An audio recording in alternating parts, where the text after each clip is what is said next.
Hi guys, my name is Debbie Ikburi and I am super excited to have you here. Welcome to my YouTube channel. On this channel, we'll talk about healthy lifestyle, motherhood, vlog, and a little bit of everything sweet and juicy. So please always tune into this channel. Always come back for some sweet gist. In today's video, I'll be sharing with you epidural gone wrong. What your doctors will never tell you about epidural. And my own personal epidural gone wrong gist, like my personal epidural blood patch story. So you want to find out, you want to know what your doctors will never tell you about epidural, you want to know how epidural can go wrong,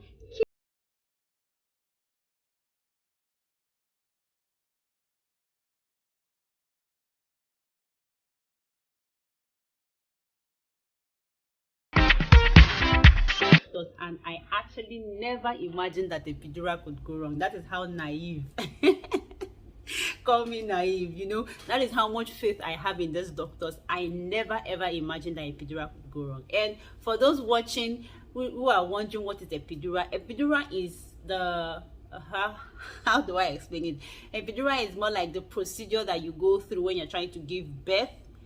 A procedure of is a way I can't even explain what epidural is, but it's more like a procedure that they infuse something into your spine. Is a way of reducing the contraction and labor pain. That way your body from your waist to your legs feel numb, like you can't feel any pain. So it's a way of neutralizing the labor, that intense contraction and labor pain. So that's epidural process. And what I never knew was that this process could go wrong. Yes, so if you're watching this video, this is not to put fear inside of you, but this is actually to let you know, to educate you. Like me, I didn't actually know, and my doctor never mentioned it. Nobody ever mentioned it to me. Even the anesthesia department that came to fix the epidural never mentioned that this epidural can go wrong. You know, so you can imagine. So if you're someone that's like me who didn't know, but if you knew that epidural could go wrong, or if you have ever experienced, you know, you have ever had an issue with epidural, please leave a comment in the comment section so we can connect and relate with each other. But in my case, I never knew epidural could go wrong. So you can imagine my fear. You can imagine how I felt when they said I will be needing epidural blood patch. So epidural blood patch is a procedure you go through after your epidural goes wrong. So the epidural blood patch is a procedure to correct the epidural that has gone wrong.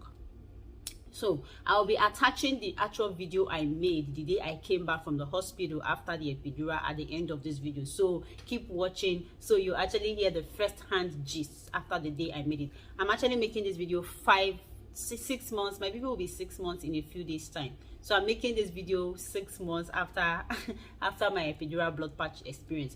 But I actually made an actual video that day I got back from the hospital, which I'm going to attach to the end of this video. So keep watching. So what I want to share with you is that, one, your doctors will never mention it to you that epidural could go wrong. I never ever imagined that in the process of epidural my spine could be punctured.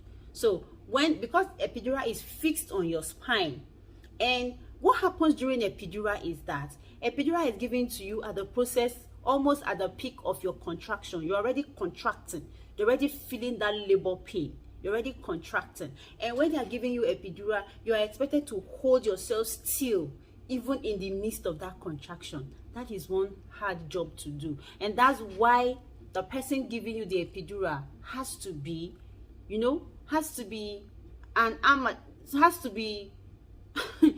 has to be someone that knows what he or she is doing. That's what I'm going to say, because it's hard for you to hold yourself when you are contracting, and you know you're supposed to hold yourself still while they fix something on your spine. That is one hard thing to do. So that's what happened during epidural, and that's why in the process your spine could be punctured, because if you move excessively, or if the person fixing the epidural for you is not so grounded, is not so good at what he or she does, they could injure you. And that brings me to the second gist. What they will never tell you about epidural is that 70% of the people in anesthesia department that are coming to fix the epidural on you there is 70% chances that one or two of them is an amateur who they want to learn. And you know how it is, the medical profession, we humans are their lab rats. It's our body that they use. It's crazy, but it's the truth. So there is chances that one of the persons who are coming to fix the epidural for you is a learner. So in my case, that was what happened. Because when the lady, in my case, two people came, I figured one of them was the one that's grounded. The lady, well, it was a guy and a girl. The girl was the amateur who is learning, while the guy was the one who was grounded. So like who knows, like who is already been into it and he knows what he's doing. So when the lady, was the lady who first started fixing the epidural for me, and I felt a very sharp pain. And by the way, this is not my first epidural. I used epidural for my first son and everything went smoothly. So I used epidural for my first son, everything went smoothly, and that's why I never ever imagined that epidural could go wrong. So when the girl started fixing the epidural, I felt a very sharp pain on my spine. I screamed and she when I screamed, she stopped. Then the other guy took over. How would I have known that my spine had been punctured? So what your doctors will never tell you is the 70%, there is 70% chances that the people coming to fix epidural for you, one or two of them, or one is an amateur who they want to try it out. And if you are not lucky, like I wasn't lucky, they could puncture your spine. But the good news is the epidural blood patch procedure is safe. It's actually safe. I was very skeptical, but you can imagine, epidural blood patch, me, I was skeptical at first, but this is to let you know that it's safe. And this video is not to raise any kind of false alarm or put fear inside of you. It's always good to be in the know. If I knew that epidural could go wrong, it would have been easier for me to accept it. So this video is just to put you in the know. When you know, it's easier for you to accept. So epidural can go wrong, but the good thing is the process after it goes wrong is fixable, and the process is very safe. So I'm going to leave the video I actually made on that day attached to this particular video. I'm going to leave the main video I made after the epidural experience. I'm going to leave it attached to this video. So what have I told you? Epidural can go wrong. And secondly, your doctors will never tell you that there is chances that the people coming to fix epidural on you, one or two of them is an amateur, and they might puncture your spine in the process. So when epidural goes wrong, it means your spine has been punctured. And one of the ways how you know that your spine has been punctured, I actually told you in the story when I came back that day. You start having headache, and it's not just ordinary headaches. The headaches are not ordinary, like terrible blinding headaches. Terrible blinding headache. So you want to find out the signs that your epidural has gone wrong, keep watching my blood patch experience. It's exactly 24 hours. Today is 31st of January. I'm making this video on the 31st of January. My baby was due to come on the 5th of February, but he decided to come early on the 27th. He came on the 27th, Wednesday morning to be precise, 3 a.m. Wednesday morning. And it was a very smooth delivery. I was like the smoothest and fastest delivery. I was eating dinner a few minutes and I just started contracting. I just told my husband, it feels like baby is coming. We had to go and drop off my first son with my pastor, and boom, we drove to the hospital. And by the time I got to the hospital, I was fully dilated. No stress, I was fully dilated. But all the delivery doctors were busy because of too many deliveries that night, so they had to put me on epidural because I was fully dilated and the contraction was at its highest peak. So the pain was just unbearable, so I had to go on epidural.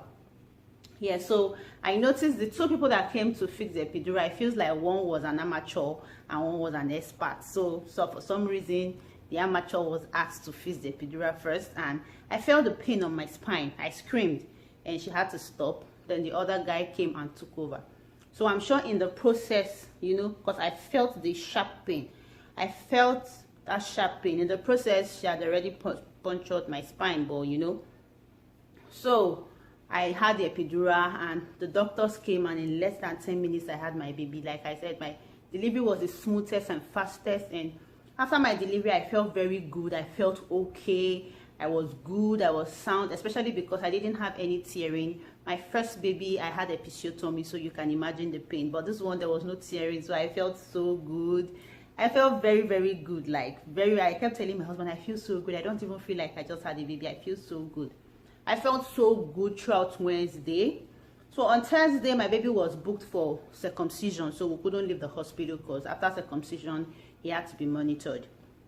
So on Thursday morning, I started having very slight headache, very, very slight, very mild headache. I was given Motrin and very mild headache, but with time the headache increased. I told them, they kept giving me Motrin, but I noticed the headache felt better when I lied down and felt worse when I stood up. So, but they kept giving me Motrin, but the headache won't go down. It just kept increasing from 1 to 2, from 2, just like that. The headache kept increasing, but I just felt I needed rest. So the anesthesia department came, they asked, and I told them how I was feeling, and they just said I should keep monitoring the headache, which I did. I kept monitoring the headache. On Friday morning, I told them I needed to go home, that when I go home, I feel I'll be better, I'll take care of myself. But I got home and the headache was, at this point, the headache had gone from 10 to 15. Like, the headache was crazy. I could barely open my eyes. But I just felt like I needed rest, that if I rest, I would feel better. But the headache was killing. The headache was killing. I could barely open my eyes. At this point, I could barely open my eyes. The headache was terrible. I couldn't do anything. The only thing I could manage to do was to breastfeed my baby, because my baby is exclusively breastfeeding. I could only manage to breastfeed my baby. I couldn't see clearly anymore. By evening, I could hardly move my neck. My neck was already so stiff. My neck was stiff. My right leg could hardly move. Then I got a call from the hospital. The doctor told me that what is actually wrong with me is called CSF leakage, and I need a blood patch. Of course, instantly I rejected it. You know how we are with surgical procedures. But my husband and I had to go read about the blood patch procedures and found out that it was not so, that is not such a bad thing. And at this point, I was already having all the symptoms that would require me to go through a blood patch. So by morning, we had to rush to the hospital to do the blood patch. It was actually a smooth experience. It was not so hard. The procedure wasn't so hard. You can see I still have all the patches all over, because this is exactly 24 hours after the experience. So what they do is they would draw blood from your arm and fix it on the spine, the place that actually has the leak. So the blood acts as a patch. So, and instantly after they infuse the blood into you, the headache goes down. Like, the headache went from a scale of 15 to 2. I felt relieved instantly. What a relief. Instantly, I felt good. And this is me making this video right now, exactly 24 hours after. I was able to bath my baby last night, and I've been feeding him well. I was able to move around, do a few things in the house, though I'm still resting. So what happens is, after the procedure takes less than 30 minutes. After the procedure, they ask you to rest for like 2 hours to monitor you if everything is okay. So after the procedure, I rested for like 2 hours. They monitored me to see that everything was okay, and I was asked to come home, and I've been home since then. These are only 24 hours, and I've been fine. So this is to let you know that the blood patch experience is safe. So just in case you're skeptical like I was, the experience is safe. So it's better to just go through the experience than to go through that killing pain. Like, the pain, like, once you start having the symptoms, like, you just know you need to do it and just save yourself the stress. So it's actually safe. So this is me saying it's safe. So if you're watching this video right now, you're probably looking for something to assure you, or looking for someone who has gone through the experience. This is me telling you it's safe. It's exactly 24 hours. I don't even feel like I went through any procedure at all. Though I still have the patch on my back. You still see the patches. I had to leave them, so I will do this video for you to see. This is where blood was drawn from my hand and all that. So I feel good. So stay tuned to this channel. Hey guys, so thank you so much for watching. Don't forget to subscribe, turn on your notification bell so you're notified whenever I upload a new gist. And please keep coming back for more gist, more like life experiences that you could learn from. And always remember to leave your comments in the section so I can also learn from your experience too. You know, we learn from each other, and that's how we grow. So thank you so much for watching. I love you. My name is Debbie Kuri, and thank you so much for coming back. I love you.